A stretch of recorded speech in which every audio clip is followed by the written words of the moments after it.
Hello, my name is Jim, and this is a 1991 Callaway Twin Turbo.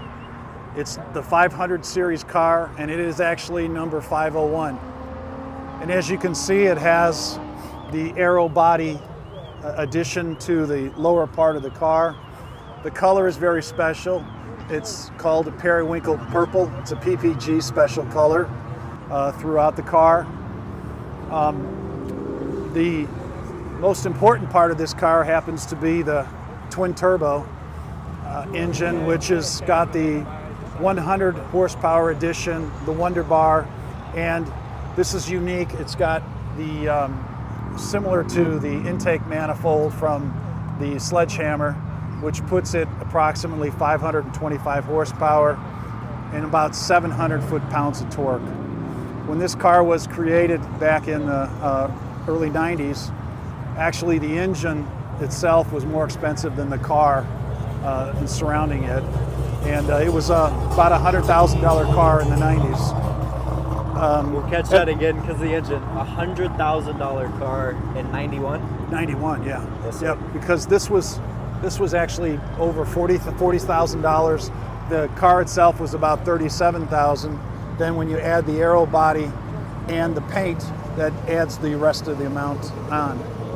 So it was a very expensive car. It's also got the OZ racing wheels on the front and back, the adjustable suspension, which we just updated. The interior is a bit unique in its own right, with those actually solid wood. This was the vehicle was created for Periwinkle Chevrolet in Colorado, who sold it to the original owner, and I've had it for about 3 years. The back is a bit unique. When we look at the Callaway aero body back with then the exhaust. Now, you had a unique story when you kind of sourced this car. Can you get into a bit of the history of ownership and where this car's been? Yeah. It was originally owned by a gentleman that is a collector of many of the Callaway cars. Still has I think one maybe or two, but he's since has moved on to other, as collectors are. But he at one time had a number of cars, in excess of 200 cars, and he was very much a Callaway enthusiast.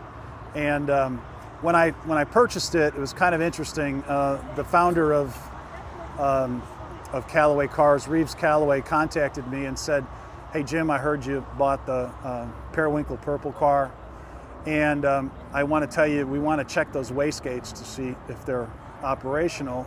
And lo and behold, he said, he kind of gave me the whole strategy of what to do, and then he said, better yet, call me, put your telephone on speaker, and he said, because I want to hear the roar of the car, and then I want to hear you when you hit it. So, kind of fascinating story. God rest his soul. Reeves Callaway's a great guy. Yes, sir. Now, any special plans for the car with the future of this vehicle? No, I feel, as I told the original owner, I told him I feel like I'm a caretaker, because to me this is automotive history. Not many people get to see the car. I do drive it. I bring it out periodically, and but I'm very blessed to have it, and I want to caretake it. My kids, I've got one of my sons is my son is a lover of cars. My son-in-law is one of my best friends in the car area, so hopefully we'll pass it on and be able to keep it in the family. Yes, sir. Well, we're honored to get to see the car today and provide a little feature so the world can see it as well. I'm honored to be part of this broadcast. Thank you for having me. Jim, thank you very much. Appreciate it. Thanks so much. Yes, sir.